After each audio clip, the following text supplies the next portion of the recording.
Fala galera, tudo bem com vocês? Olha só, hoje nós vamos conversar sobre as modalidades de casamento. Você já deve ter ouvido falar que geralmente as pessoas casam na igreja, outras pessoas falam, casei lá no cartório, né? Não, casei só no civil mesmo. Tudo bem, o que é isso? E vamos compreender um pouquinho a história.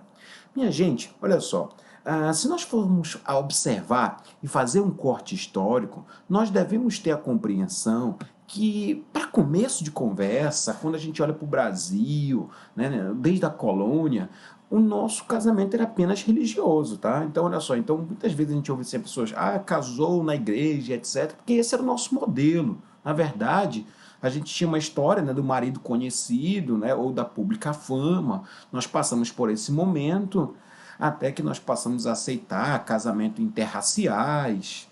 E isso foi uma posição que a igreja passou a tolerar ainda no Brasil colônia, para que a gente pudesse, de alguma maneira, dar aquele aspecto de status para quem estava casando.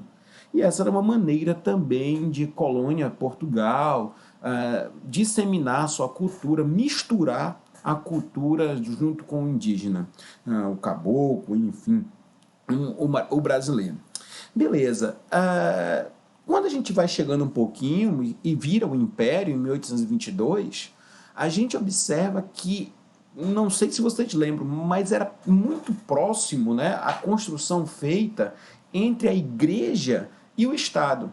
Então ali foi fortalecido, teve um decreto em 1827 em que ele estabelece, ele mantém a existência do casamento religioso como modelo, tá? Como modelo de casamento. Os europeus vieram para o Brasil, né? E aí vem muita influência francesa ali do Império, e a gente acaba agora sucumbindo isso com a República. Quando chega na República, o que vai acontecer? Nós vamos ter alguns decretos, né? Alguns decretos para que nós possamos superar o casamento religioso. Deixa eu explicar uma coisa para você. Você deve lembrar que o modelo, né, o modelo religioso no Brasil era católico. E o europeu, ele não é católico, né? O europeu, em grande parte, ele é de uma religião protestante, ele, né, tem outras religiões. E o que acontece? Diante disso, o casamento era católico. Ele vinha para o Brasil. Ele se apaixonava pela menina aqui do Brasil, né? Só que na hora de ele casar, o casamento era religioso. O que ele fazia? Poxa, amo você, gosto muito de você, mas eu não posso mudar de religião. Eu até queria casar contigo, mas aqui só tem igreja católica, só tem um casamento católico. Eu não tenho como casar com você, porque eu sou de outra religião. E ele ia embora, coitado. Olha só, ficava esperando. O que aconteceu? Veio a República. A República ela fez um corte muito grande com a igreja. Por quê? Tem vários motivos. Mas a gente tem que lembrar que a igreja apoiava o império, a igreja apoiava a monarquia. A República não tinha o apoio da igreja. Então o que ela fez? Ela estabeleceu o casamento civil.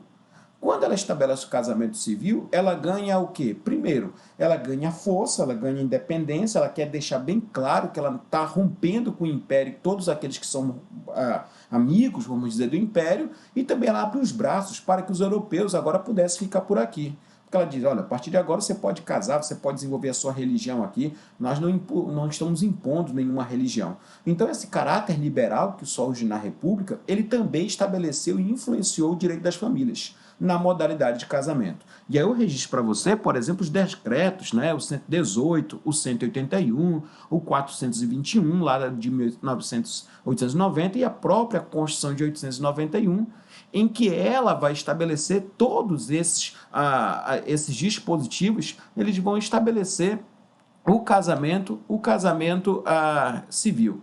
Então, olha só, então nós podemos observar que é o seguinte, nós podemos agora até fazer uma construção e verificar como é que se deu o casamento no Império. Olha só, na República. Os decretos de 1890, olha só, nós temos 3 decretos básicos. O primeiro é aquele que estabelece o Estado laico. Então, o casamento civil é o único válido. Olha só, perceba só, nós acabamos de virar a República e nós dizemos, a partir de agora, você não precisa mais ir na igreja casar. A partir de agora, o casamento civil é o único válido. Beleza. Outra coisa que é feita, vem o decreto 181. E olha o que ele estabelece. a abertura para todos os casamentos, além dos religiosos. Olha a postura da República. A República, quando ela faz isso, ela está enfraquecendo a Igreja Católica, porque ela está dizendo assim, olha, eu estou abrindo para todo casamento, você não pensa todas as religiões, a religião forte era a Igreja Católica. E ele fala assim, estou abrindo o casamento para todas as religiões. E para fechar, o casamento civil deve prevalecer o religioso. O casamento civil deve prevalecer o religioso. Quer casar? Tá bom, casa. Mas antes, pode até casar na igreja, mas antes tem que passar comigo. Olha a força do Estado controlando as formações familiares. Então nós começamos a observar que vem uma Constituição Civil e vem estabelecendo cada vez mais a Constituição de 1891, trabalhando com a hipótese do casamento civil. Perceba só? Então vamos fazer um pequeno resumo daquilo que nós estudamos até agora. Nós temos um modelo de casamento religioso. Nós temos um modelo de casamento religioso no Brasil em colônia. E esse casamento religioso era o único modelo que nós tínhamos. O Estado percebe que ele pode influenciar na família. O Estado percebe que ele pode agora, de alguma maneira, ele pode controlar a família. Então ele já se interessa por isso. E o que ele faz? Ele estabelece como casamento, como modelo, ele estabelece um outro modelo familiar. Beleza, e aí ele acaba permitindo o casamento civil a partir da República. Tá bom, o que mais que ele faz? Ele estabelece casamento civil, aceita todo tipo de casamento, e ainda diz, quer casar no religioso, passa pelo civil. Então vocês percebem que é uma mudança muito forte do último século a partir da República. Bacana. Vamos agora trabalhar com a nossa Constituição, com a Constituição de 88. Fizemos esse panorama histórico e vamos ver agora o que acontece com a nossa Constituição.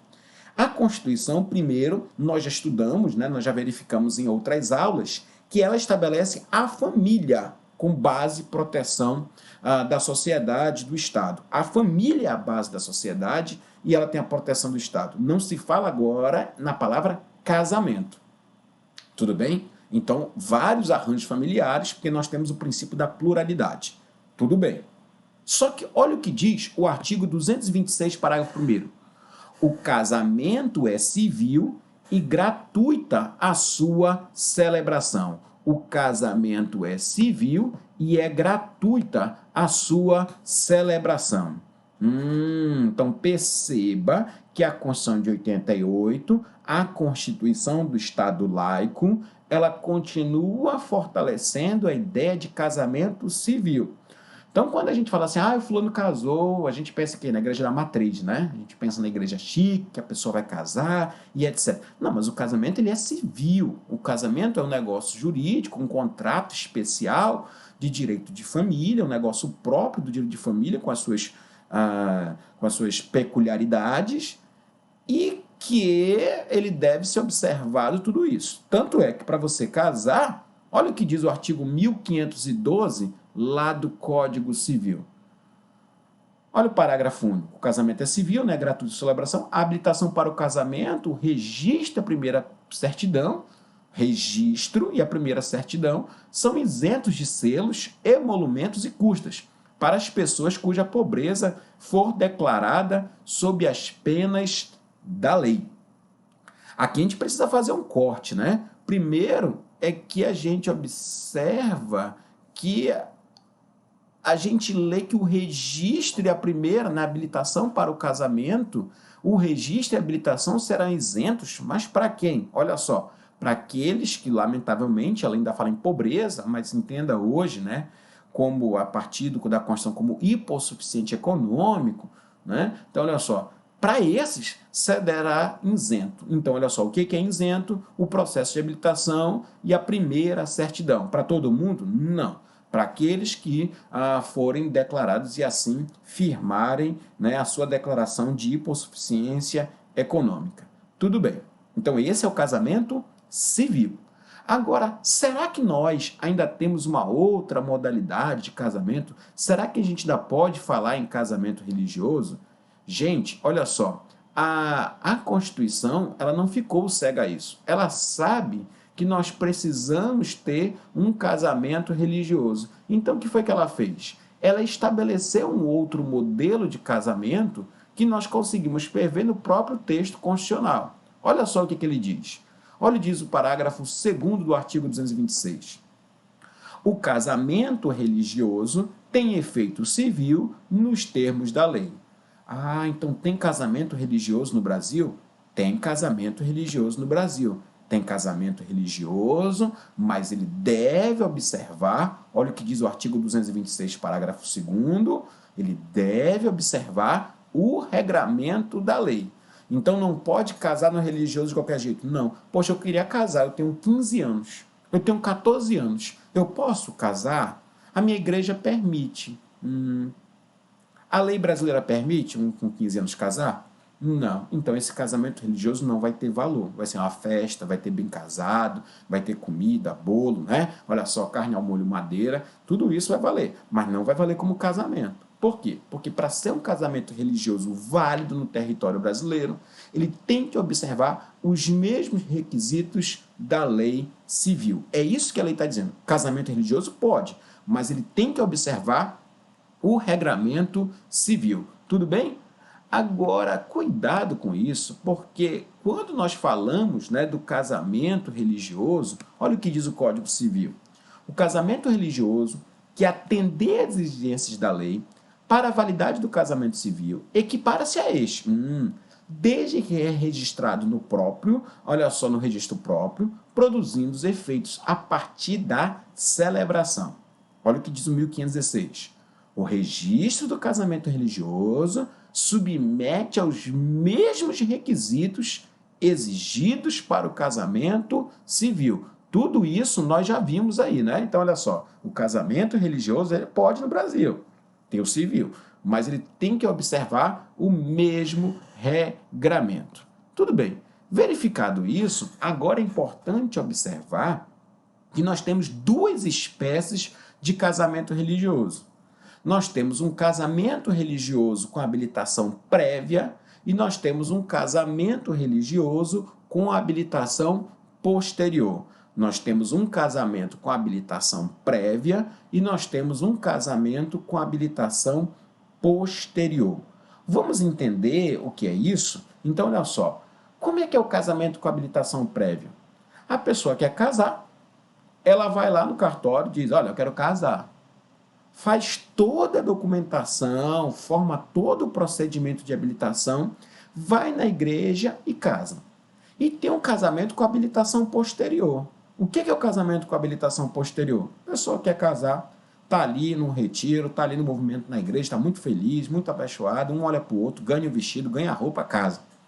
Esse casamento vale? É um casamento religioso. Eles têm os mesmos requisitos do casamento civil? Tem o mesmo requisito do casamento civil. Mas eles não fizeram habilitação. O que eles têm que fazer? Depois, eles têm que ir lá no cartório e fazer o procedimento de habilitação.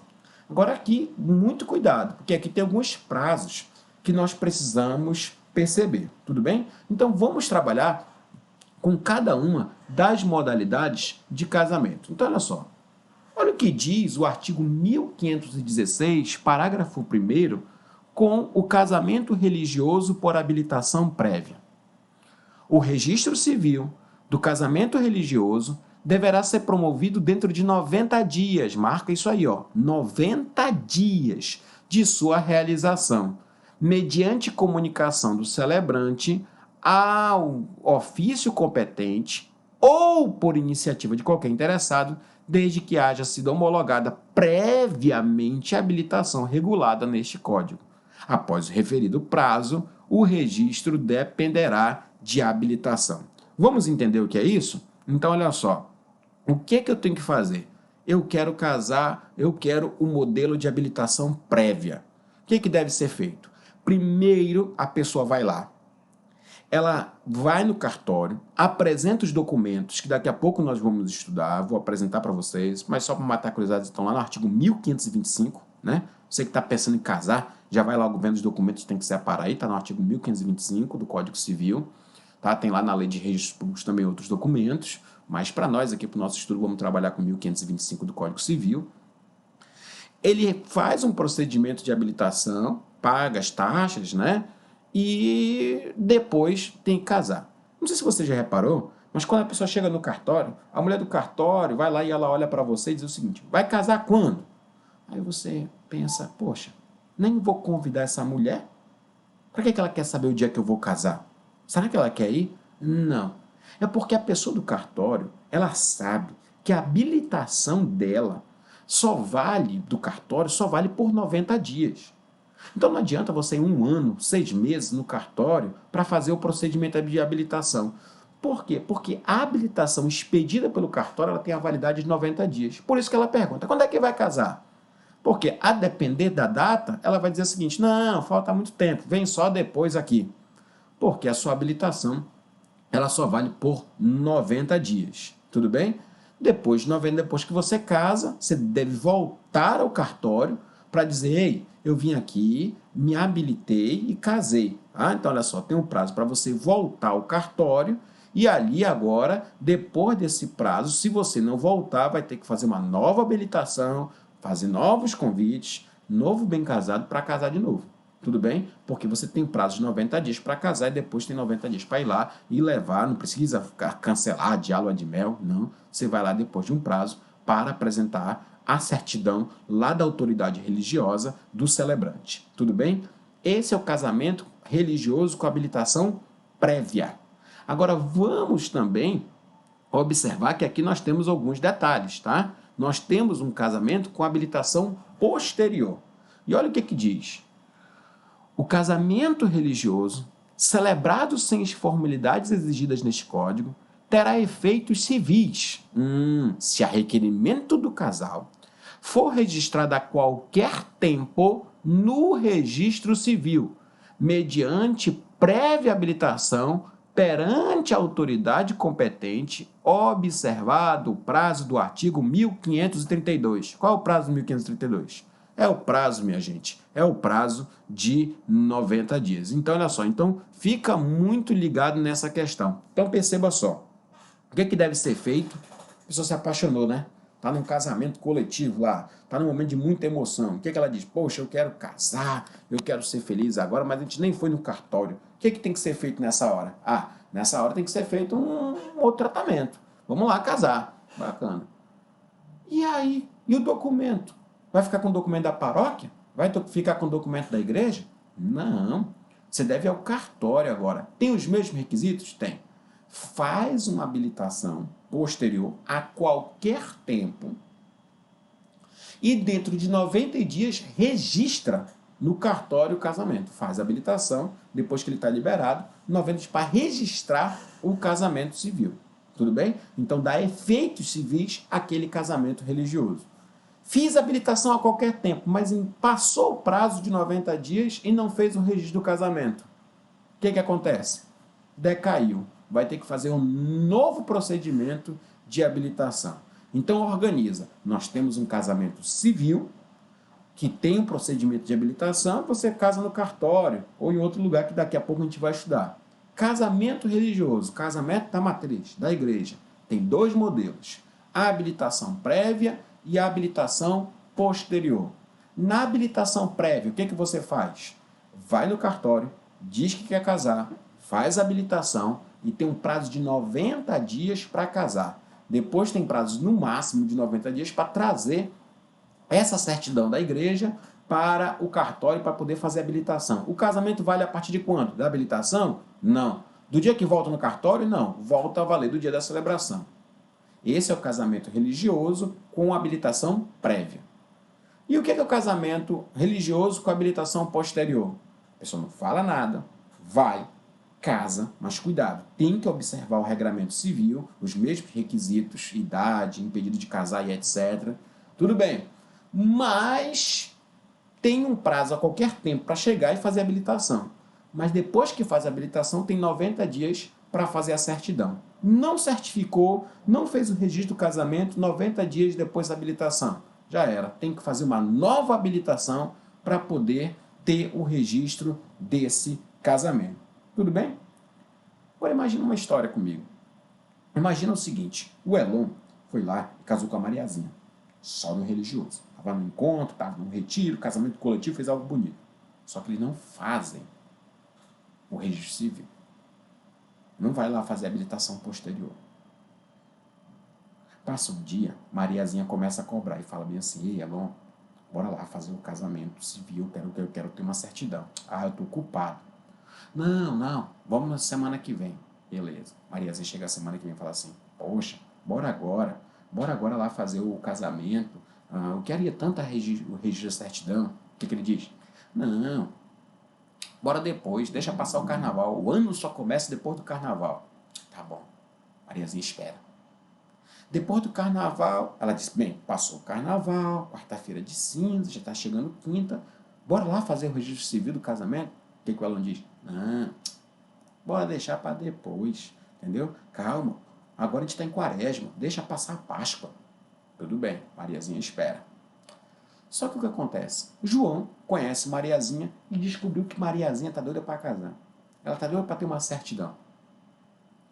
Ele olha para Mariazinha e fala, um dia, ela está passeando no shopping, ele fala assim: bora ali, moça, eu tô afim de você, ela me respeita, eu sou casada. Ele diz: não, eu não quero só lhe pegar, não quero só namorar, eu quero casar com você, eu quero lhe dar uma certidão, eu quero levar você ao cartório, eu não sou homem só de ficar mexendo com as moças por aí. Mariazinha se encanta com João. Sem ninguém saber, chama duas amigas, vai no cartório e faz agora um casamento civil com João. Ela podia fazer isso? Bem, chegaram lá no cartório, procuraram o nome da Mariazinha, não estava registrado em nome de ninguém. Olha só, beleza. É mesmo? É. Casou? Casou. Passa um dia, Mariazinha chega em casa, mais calma, não fala nada para Elon, e Elon pergunta: Mariazinha, nunca mais você quis ir comigo ao cartório? Não, João, não, Elon, perdi a pressa. Estou preocupada com isso agora não, você está muito ocupado aí. Ah, se preocupe comigo não. Não fica muito cabreiro. Agora, Elon começa a ficar preocupado e ele quer ir ao cartório para fazer o quê? Para fazer essa habilitação, fazer essa certidão. E ele chega lá, Mariazinha vai estranha, vão calar dos dois. Quando chega lá, seu Elon, seu documento. O Elon dá o documento. Mariazinha, seu documento. A mulher do cartório olha para Mariazinha e fala assim: Mariazinha, tu não veio que um dia desse aqui casou com o João? Mariazinha vai dizer: é mesmo. Poxa, não fala nada não. Aqui no sistema não pode. Você já está casada. Elon se assusta com a história, pergunta: que história é essa? O que está acontecendo? E aí vai verificar que depois que Elon casou na igreja com Mariazinha, Mariazinha foi lá no cartório civil e casou com o João. Moral da história: o que acontece? Elon perdeu. Elon perdeu. Por quê? Porque quem registra primeiro é que vale. E o casamento do Elon vai ser o quê? Vai ser nulo. Vai ser nulo. Olha o que diz o artigo 1516, parágrafo terceiro. Será nulo o registro civil do casamento religioso se antes dele qualquer das concertes houver contraído com outro casamento civil.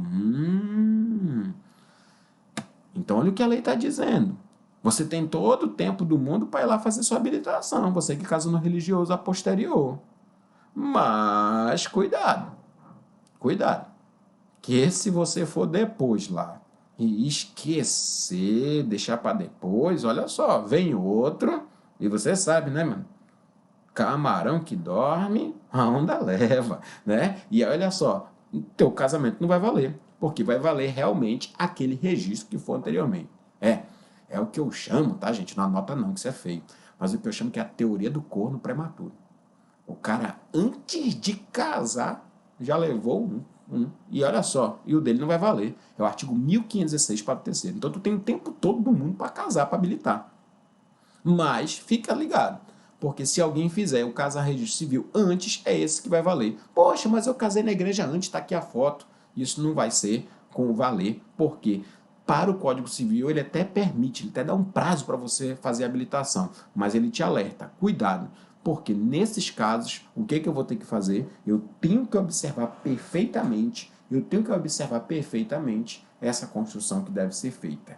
Quem casa no cartório, ainda que tenha feito uma habilitação, um casamento religioso anteriormente, é esse aqui que vai valer. É esse que vai valer, porque não vale quem casa primeiro, vale quem registra primeiro, tudo bem? E o Elon? O Elon ganhou, mas não levou. Tudo certo? Então essa é a compreensão que nós temos que ter entre casamento religioso e casamento civil, tá? Com as duas espécies. Beleza? Essa é a construção que nós temos que ter.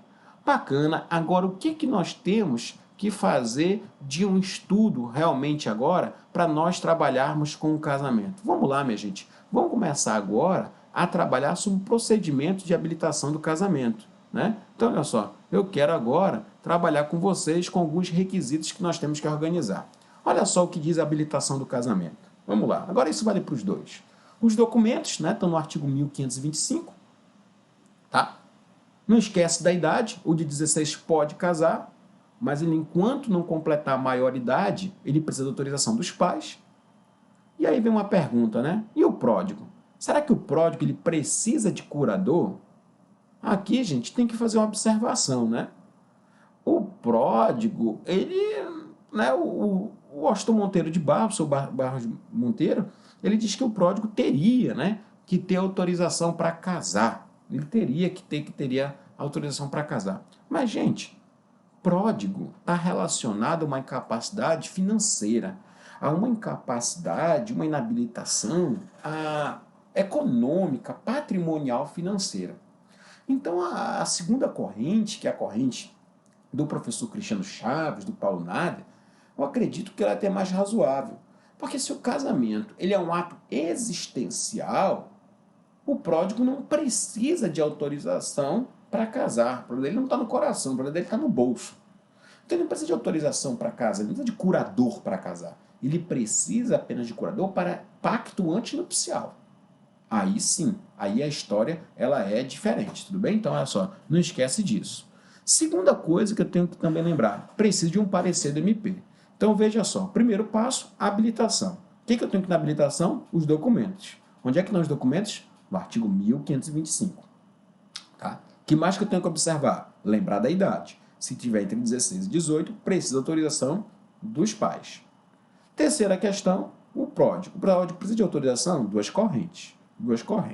Uma diz que precisa, a outra diz não precisa. O casamento é um ato existencial. Só precisa do pacto antinupcial. E para terminar, o MP dá um parecer, né, emite um parecer que está previsto lá no artigo 1526 do Código Civil. Vamos caminhando um pouco mais, o que nós podemos aqui também observar é algo relacionado, né, que nós não podemos esquecer, ao que diz o artigo 1527. Né? Então, olha só, estando em ordem a documentação, o oficial extrairá o edital, né? Vai afixar durante 15 dias nas circunscrições do registro civil de ambos nubentes e obrigatoriamente se publicará na imprensa, né? Se houver, claro, imprensa local, se houver.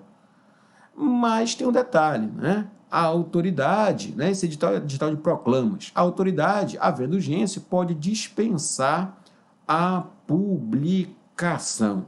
Né? Então, olha só, então você percebe que a pessoa vai no cartório, ela publica um edital, né? Faz um registro e pede para publicar um edital. Mas a lei diz que poderá, havendo urgência, fazer a suspensão disso. Vamos imaginar como é que isso pode acontecer. Imagine que alguém, por exemplo,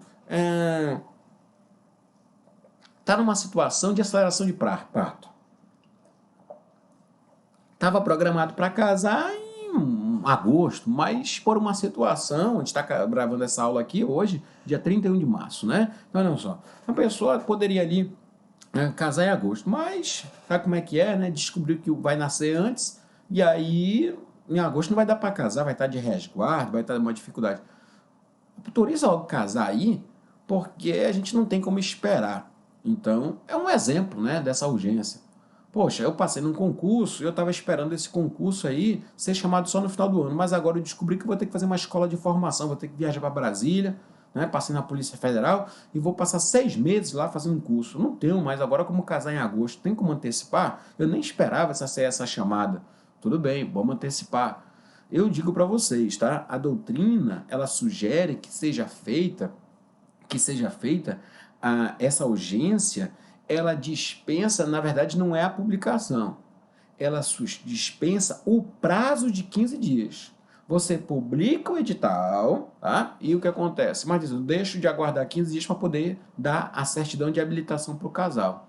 Essa é a questão que a doutrina, né, mais contemporânea, ela sugere. Não é a urgência não é para suspender a publicação do edital, mas para suspender a necessidade de aguardar o prazo de 15 dias da publicação do edital para poder expedir a habilitação de casamento, tá? Que está previsto no artigo 1527, no 1527, parágrafo 2º. Tudo bem? Então essa é a questão que nós também temos que observar. Agora me diz uma coisa. Quando é que acontece? Quando é que se manifesta? Quando é que é celebrado o casamento?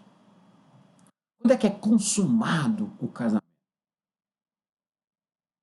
Pensando besteira não, né? Quando é que é consumado o casamento? Não, pare com isso. Olha só, eu sei que historicamente as pessoas, né? Até um dia desse, um jornalista me fez uma pergunta, né? Fez uma entrevista e perguntava assim: quando é que o casamento, né? Se o casamento não foi consumado. Eu digo, o que é isso? Tá quer dizer? Não, consumado, né, doutor? Calma. Olha só, o casamento, isso passou, tá, gente? Esse momento histórico não tinha, mas não tem mais essa história. O casamento, ele se celebra e ele é considerado confirmado a partir do momento da celebração. Então, quando que o casamento ele é realizado? No momento da celebração. Então, olha só, olha o que diz o artigo 1514. Ele fala o seguinte, vamos lá? Olha o que diz o 1514. O casamento se realiza no momento em que o homem e a mulher manifestam, tá? Perante o juiz a sua vontade de estabelecer vínculo conjugal. O momento do sim mais sim. Né? É o casamento, o momento dos votos.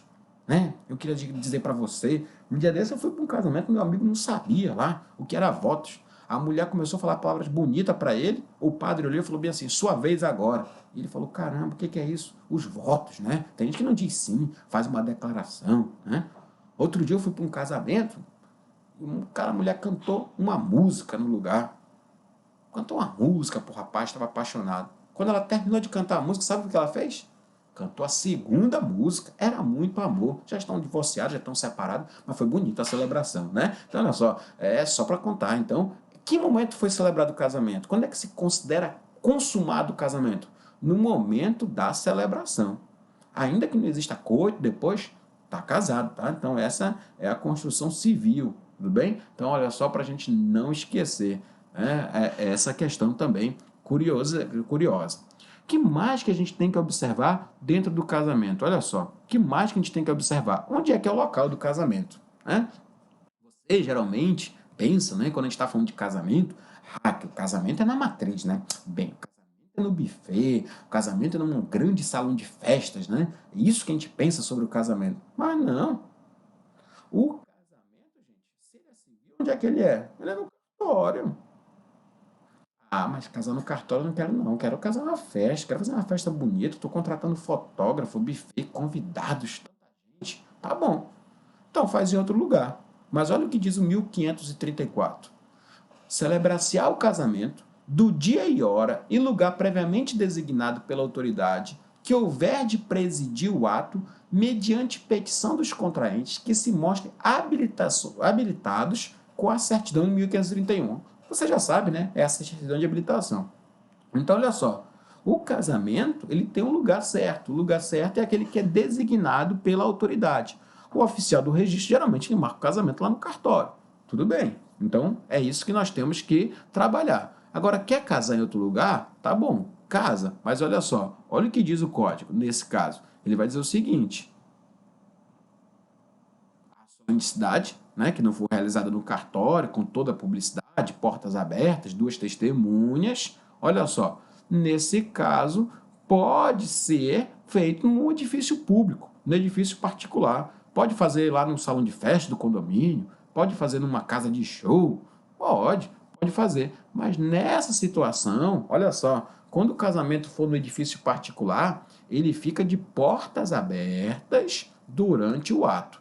Aqui, gente, muita gente confunde, né? E fica perguntando de mim, não, como é que é esse negócio de portas abertas?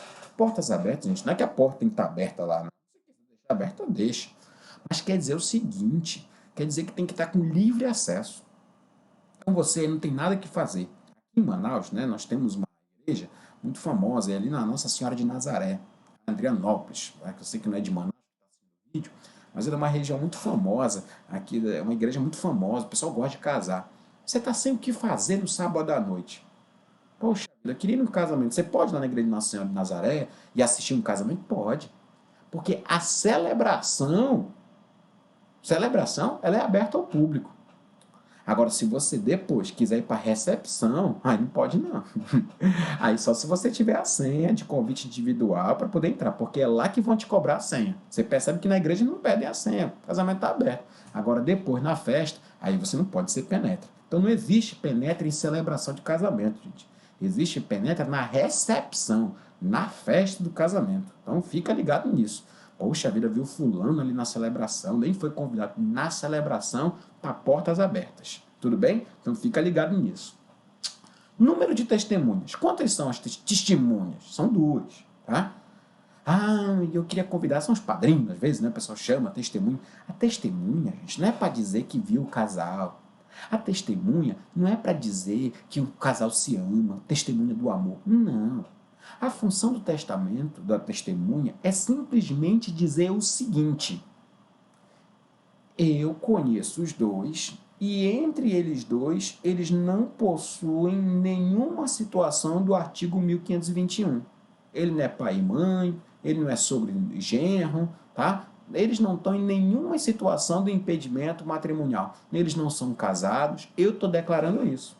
Se eles se amam, se eles se querem, quanto se amam, isso não tem nada a ver. A função da testemunha é simplesmente dizer isso. Eu estou aqui. Qual é a segunda função da testemunha? É verificar no cartório, na hora do casamento, e ela dizer o seguinte: eu estava lá no casamento, eu testemunhei. Nenhum foi pressionado, ninguém estava sendo obrigado, eles casaram porque quiseram. Tudo bem? Então, essa é a função da testemunha. Para o cartório, deixar claro, né, no primeiro momento, que não há impedimento para casar, impedimento matrimonial, aqueles que nós já estudamos no artigo 1521.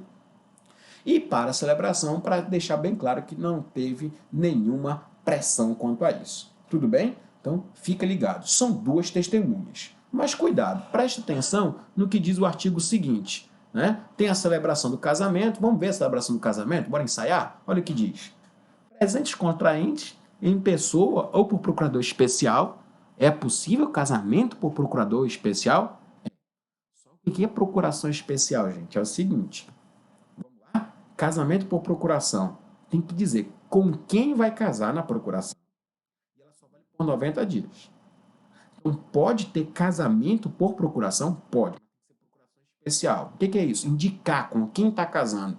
E ela só vale pelo prazo de 90 dias. Cuidado, não vai dar uma procuração em branco aí, senão você vai casar com o inimigo, vai casar com quem não quer, tudo bem. Agora, na lei, tá, gente? A procuração é só para casar. Tem gente que já quer procuração para lua de mel, procuração para noite de núpcias. Rapaz, aí já é outra coisa. A procuração é para celebração do casamento. Tudo bem. Eu vos declaro, né? Olha só, juntamente com as testemunhas, oficial, presidente do ato, ouve os nubentes. Eles estão dizendo que querem casar por livre e espontânea vontade. Ele vai lá e declara o casamento. De acordo com a vontade, é uma cola, né? Que tem ali no cartório. De acordo com a vontade que acabam de declarar perante mim, eu vos recebo por marido e mulher. Eu, em nome da lei, vos declaro casados. Perceba só? Então você percebe que o casamento ele tem toda uma solenidade, ele é um ato totalmente formal. Tem que se habilitar, não é da noite para o dia que casa, não. Tem que ir no cartório, tem que publicar edital, tem que fazer a celebração, tem que ter o sim mais sim, os votos, e depois ele vai declarar casados. Olha a solenidade, olha a formalidade que existe na celebração do casamento. Olha a celebridade, a formação, né? Tudo que nós podemos perceber que existe na celebração do casamento. Que mais que nós temos que observar? Aqui é o seguinte. Eu estou falando para vocês que o casamento é algo sério, não é algo de brincadeira, né? Tudo bem. Então, a celebração é algo tudo muito formal. Então, Código Civil, ele chama a atenção para algumas questões que devem ser observadas. E ele diz que, em alguns casos, haverá suspensão do casamento quando qualquer uma das situações previstas no artigo 1535 acontecer. Então, olha só o que diz o 1535. Vamos lá? Olha o que ele diz. A celebração do casamento será imediatamente suspensa se algum dos contraentes recusar a afirmação de sua vontade. Então, ele chega lá, acha que o casamento é brincadeira, e o que ele faz? Ele chega lá e diz o seguinte: é verdade que você quer casar com Maria? É livre a sua vontade de casar? Ele fala bem assim: não, quero não. Quero casar não. Não, brincadeira, brincadeira. Eu quero casar sim. Já era. Está suspenso o casamento. É sério? É. Casamento é formal, tem que ter uma solenidade, então não pode fazer isso. Segunda questão. Segundo o exemplo de suspensão do casamento, olha o que diz o inciso 2. Declarar que esta não é livre, é espontânea, à sua vontade. E aí, João, quer casar com Maria? É, né? Estou sendo obrigado a fazer o quê? Vou ter que casar aqui. Ele pode fazer isso? Não pode. Não pode. Não pode ficar declarando desse jeito, não. Tem que, se verificar isso, vai ter que suspender o casamento. Né? Ou o terceiro caso, olha o terceiro, manifestar-se arrependido. É verdade, João, que você quer casar com Maria? É, né? Não tem mais jeito. Né? Estou arrependido aqui, mas se eu pudesse voltar atrás, eu não estaria aqui não. Mas já que estou aqui, está suspenso o casamento. Está suspenso o casamento, está suspenso o casamento. E agora nós não vamos mais fazer o casamento naquele momento. E quando é que volta? Olha só o que diz o 1538, parágrafo único.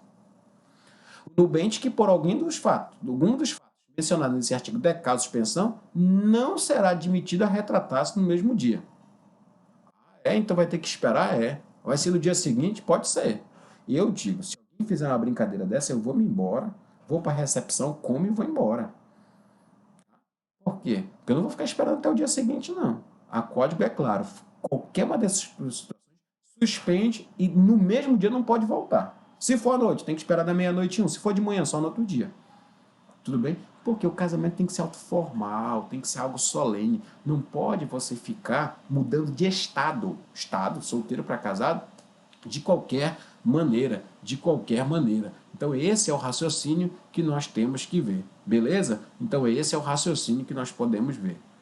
Outra coisa, gente, que nós temos que observar, que nós temos que compreender, então são essas questões que estão relacionadas aí ao nosso estudo de hoje. Tudo bem? Então, olha só, o que nós fizemos aqui na aula de hoje? Vamos fazer uma revisão?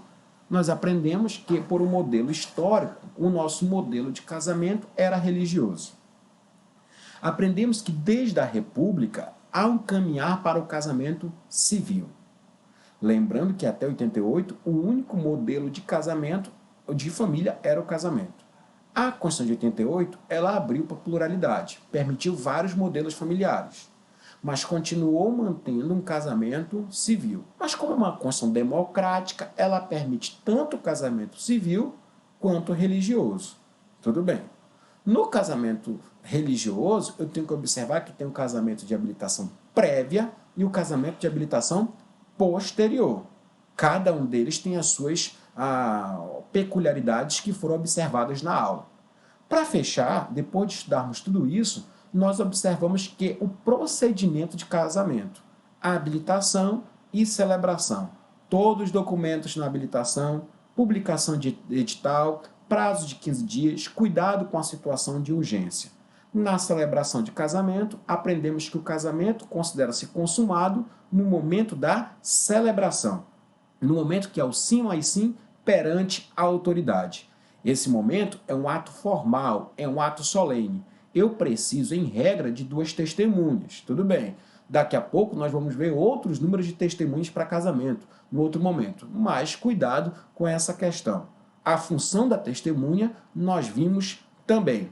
Beleza. A partir disso, podemos observar que ele é tão formal que em algumas situações, se houver alguma manifestação prevista no artigo 1535, o casamento é suspenso e não poderá voltar no mesmo dia. Tudo certo, gente? Então essa era a análise inicial das modalidades de casamento, beleza? Grande abraço, a gente fica por aqui. Valeu!